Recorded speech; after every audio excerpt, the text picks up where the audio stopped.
Pegasus phone जासूसी विवाद और कृषि सुधार कानूनों के खिलाफ संसद में चल रहा विपक्ष का हंगामा अब घमासान में तब्दील हो गया है।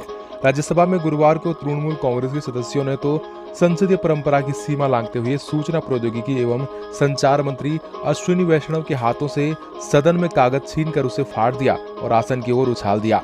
माना जा रहा है कि इस अशोभनीय कृत्य के लिए टीएमसी सदस्य शांतनु सेन को एक हफ्ते के लिए निलंबित किया जा सकता है।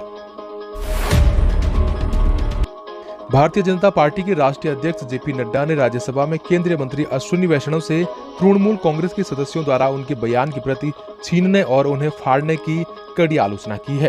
उन्होंने कहा कि टीएमसी की संस्कृति शोरगुल करने की रही है, संसद में प्रतियां फाड़ने की रही हैं। अश्लील फिल्में बनाने के आरोप में गिरफ्तार कारोबारी राज कुंद्रा के मामले में बड़ा दावा। महाराष्ट्र एंटी करप्शन ब्यूरो के मुताबिक कुंद्रा ने गिरफ्तारी से बचने के लिए मुंबई पुलिस को दी थी 25 लाख रुपए की रिश्वत। फिलहाल 4 जुलाई तक पुलिस रिमांड में है कुंद्रा।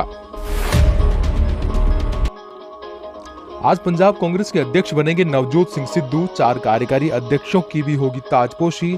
सिद्धू ने अभी तक सीएम कैप्टन अमरिंदर सिंह की शर्त के मुताबिक आरोपों के लिए नहीं मांगी है माफी, फिर भी सिद्धू के ताजपोशी कार्यक्रम में शामिल होंगे कैप्टन।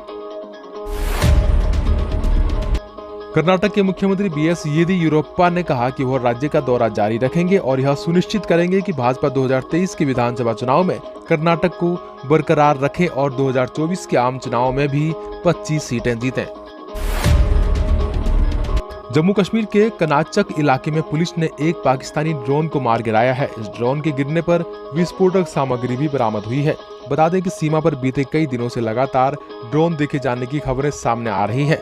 खुफिया एजेंसियां पहले ही अंदेशा जता चुकी हैं कि आतंकी ड्रोन के जरिए किसी बड़ी साजिश को अंजाम देने की फिराक में हों।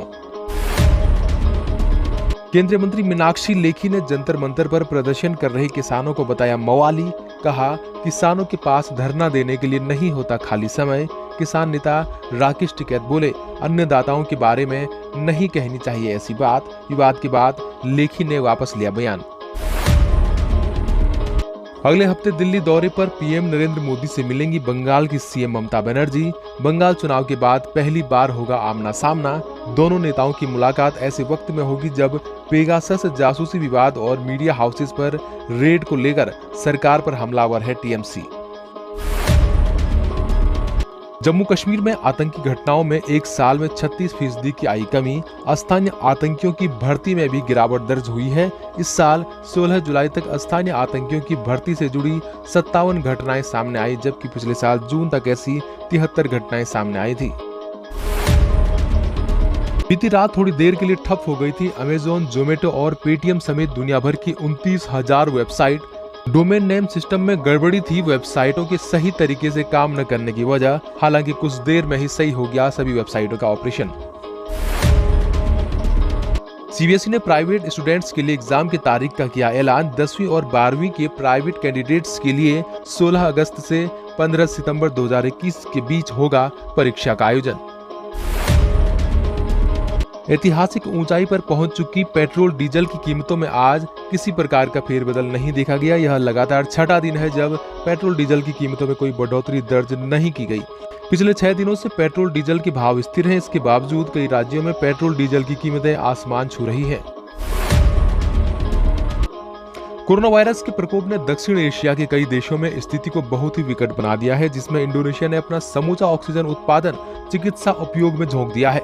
मलेशिया में रोगियों से खचाखच भरे अस्पतालों में मरीजों को जमीन पर लेटाकर उपचार करना पड़ रहा है। म्यांमार के सबसे बड़े शहर में कोविड-19 रोगियों के अंतिम संस्कार के लिए कड़ी मशक्कत करनी पड़ रही है। दक्षिण कोरिया में पाकिस्तान के राजदूत रहे शौकत मुकादम की बेटी नूर मुकादम की उनके घर में हत्या कर दी गई है।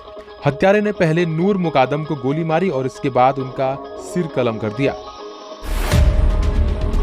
टेलीकॉम कंपनी भारती एयरटेल ने पोस्टपेड कनेक्शन की दरें बढ़ाई। कॉर्पोरेट और रिटेल ग्राहकों को दिया जाने वाला ट्रैफिक प्लान किया महंगा। प्रीपेड रेट में फिलहाल कोई बदलाव नहीं। अक्षय कुमार ने कोविड-19 महामारी से प्रभावित कलाकारों की मदद के लिए 50 लाख रुपए किए दान। वहीं प्रसिद्ध पार्श्व स्वर कलाकार हरीश भीमानी ने भी जरूरतमंद कलाकारों की मदद के लिए 5 लाख रुपए का दिया योगदान। टोक्यो में ओलंपिक खेलों का उद्घाटन समारोह आज। खेलों के महाकुंभ में करीब 225 सदस्य संख्या वाला भारतीय दल इसमें हिस्सा लेने जा रहा है। ओपनिंग समारोह में चुनिंदा खिलाड़ी लेंगे हिस्सा। इसमें 6 भारतीय अधिकारी भी भारतीय दल का प्रतिनिधित्व करेंगे, जिसमें ध्वजवाहक की भूमिका प्रसिद्ध महिला मुक्केबाज मैरी कॉम और हॉकी कप्तान मनप्रीत सिंह करेंगे। इंग्लैंड के खिलाफ टेस्ट सीरीज शुरू होने से पहले ही टीम इंडिया के 3 खिलाड़ी हुए बाहर। ऑलराउंडर वॉशिंगटन सुंदर उंगली की चोट लगने के कारण हुए बाहर। सुंदर से पहले भारतीय सलामी बल्लेबाज शुभमन गिल और रिजर्व पेसर आवेश खान चोटिल होने के बाद हुए बाहर। हरे निशान में खुले एशियाई बाजार, यूरोपीय मार्केट्स में मिला जुला रुख। वहीं पिछले कारोबारी सत्र में भारी बढ़त के साथ बंद हुआ था भारतीय शेयर बाजार। महाराष्ट्र में मॉनसून का मौसम आफत लेकर आया है। राज्य के कई इलाकों में हो रही बरसात के कारण कई जगहों पर बाढ़ जैसे हालात बन गए हैं। कोंकण में 6000 लोग फंसे, कई जिले पानी पानी हो गए हैं और अभी भी हालात सुधरते हुए नहीं दिख रहे हैं। मौसम विभाग ने अगले 3 दिन के लिए कोंकण कोस्ट के लिए रेड और ऑरेंज अलर्ट जारी किया है। देश के कई हिस्सों में हो रही भारी बारिश से जनजीवन प्रभावित। मौसम विभाग का अनुमान अगले 24 घंटे के दौरान यूपी, दिल्ली और हरियाणा में भी होगी हल्की से मध्यम बारिश। अगर आपने अभी तक हमारा चैनल सब्सक्राइब नहीं किया तो अभी सब्सक्राइब करें और बेल आइकॉन को क्लिक करके हमारी लेटेस्ट वीडियोस के बारे में अपडेट